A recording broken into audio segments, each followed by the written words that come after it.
एक रिश्ता रहा है, उसके बारे में आपसे चर्चा करना चाहते हैं तो आपसे चर्चा करना चाहेंगे तो मैं उनसे निवेदन करूंगा क्या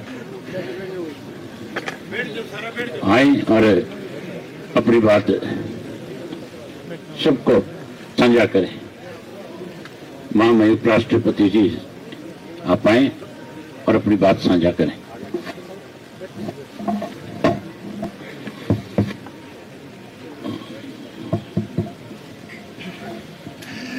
कल यह समाचार मिला, 5 दिन पहले चौधरी साहब से मेरी बात हुई थी। मेरे स्वास्थ्य का पूछ रहे थे, मेरी चिंता ज्यादा कर रहे थे। 35 साल पहले का वो दिन जब बीज के रूप में चौधरी साहब ने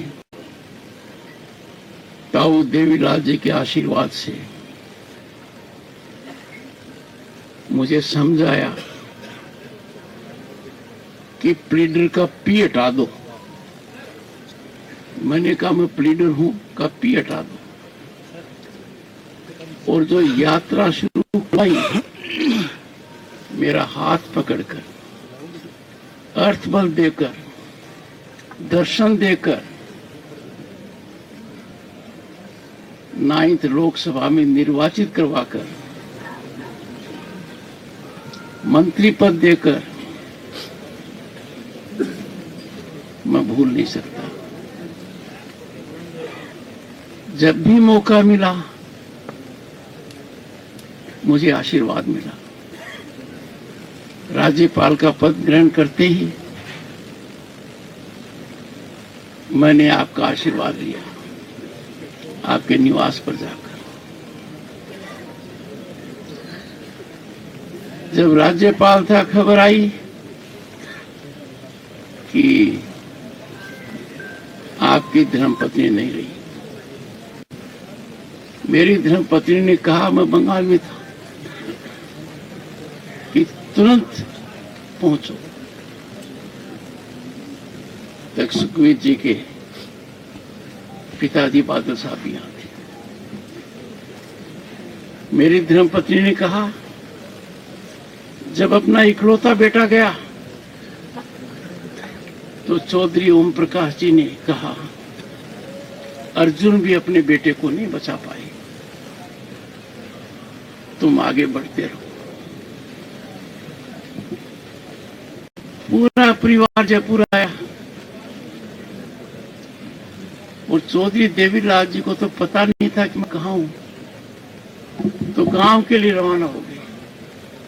गांव के नजदीक से आए। 7 बार विधायक, 5 बार मुख्यमंत्री रहना चौधरी साहब को परिभाषित नहीं करता। किसान और गांव के विकास उनकी प्राथमिकता थी, उनका संकल्प था, उनका ध्येय था, उनका उद्देश्य था। तब देश में बड़ा बदलाव आया 1989 में। उसके वो सूत्रधार एक थे,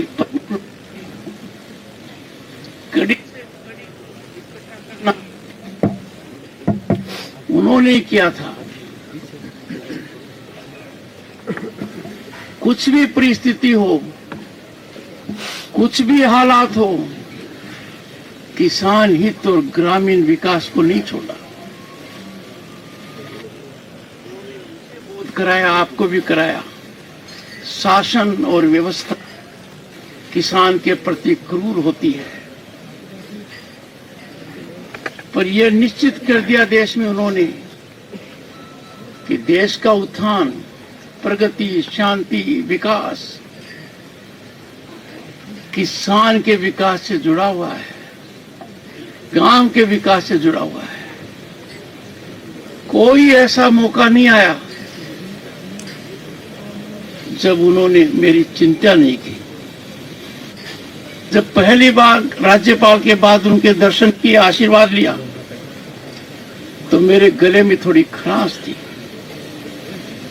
उसी समय एक विशेष प्रकार के लड्डू बने हुए थे। उन्होंने कहा पैक कर दो, एक यहां खाकर जाओ। नीचे गया तो देखा एक पूरी की पूरी टोकरी मेरी गाड़ी में रखी गई थी। उपराष्ट्रपति के रूप से पुराने निवास पर आशीर्वाद दिया, जबकि मैंने कहा मैं खुद आऊंगा, और नए निवास में भी आए। ऐसा प्रखर वक्ता, ऐसा स्पष्ट वाद करने वाला व्यक्ति, ऐसा निर्भीक व्यक्ति, ऐसी रीढ़ वाला व्यक्ति ग्रामीण व्यवस्था के प्रति समर्पित रहा है। मेरी तरफ से इनको सच्ची श्रद्धांजलि एक ही होगी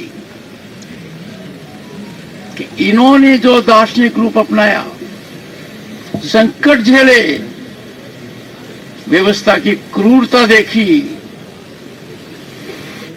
वो एक प्रासंगिक है कि किसान को चुनौती कोई भी दे देता है, सब एकत्र हो जाते हैं। ये संकल्प लेने का कि आप और आप जैसे चौधरी देवीलाल बात करो, उनसे पहले से करो। उन्होंने हमें एक पाठ पढ़ाया, रास्ता कठिन होगा, लोग बेवजह समस्याएं पैदा करेंगे, आपके कीर्तिमान को सही रूप से नहीं मानेंगे, पर निश्चित लक्ष्य है किसान और ग्रामीण, ये दोनों महत्वपूर्ण हैं। विकसित भारत का सपना किसान के खेत से निकलेगा, ग्रामीण विकास से निकलेगा। मैं तो यही कह सकता हूं आज के दिन कि मैं उस मजबूती तक नहीं पहुंच पा रहा हूं जो मजबूती मैंने आप में देखी है। वो अनुकरणीय है, हमारे लिए मार्ग प्रशस्त करती है। संकट आएंगे, कठिनाई आएंगे, पर किसान के साथ संवाद, किसान के हित की बात करना, किसान के हित को आगे बढ़ाना, किसान के हित को अपने मन में रखना, किसान का हित मतलब देश का हित, देश का विकास। कल से मेरा मन बहुत विचलित रह रहा है। उम्र हो गई थी, पर प्रेरणा स्वरूप व्यक्तित्व जब जाता है, बड़ी रिक्तता आती है। और आज के दिन मेरा तो यही संकल्प है कि जो कुछ मैं हूं, उसका निर्णय आपने, जब मैंने औरों को मना कर दिया था, आज बता रहा हूं। दो बड़े महानुभावों ने दिया कि मैं तो वकालती करना चाहूंगा। आपने कहा निर्णय मैंने ले लिया है,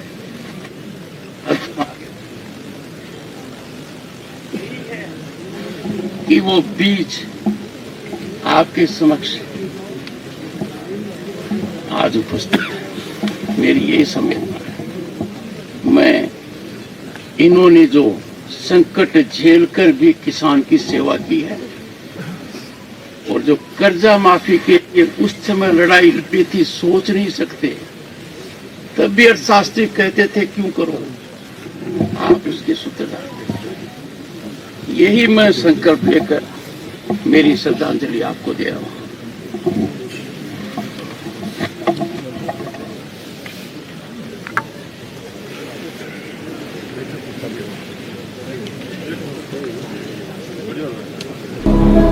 Thank you.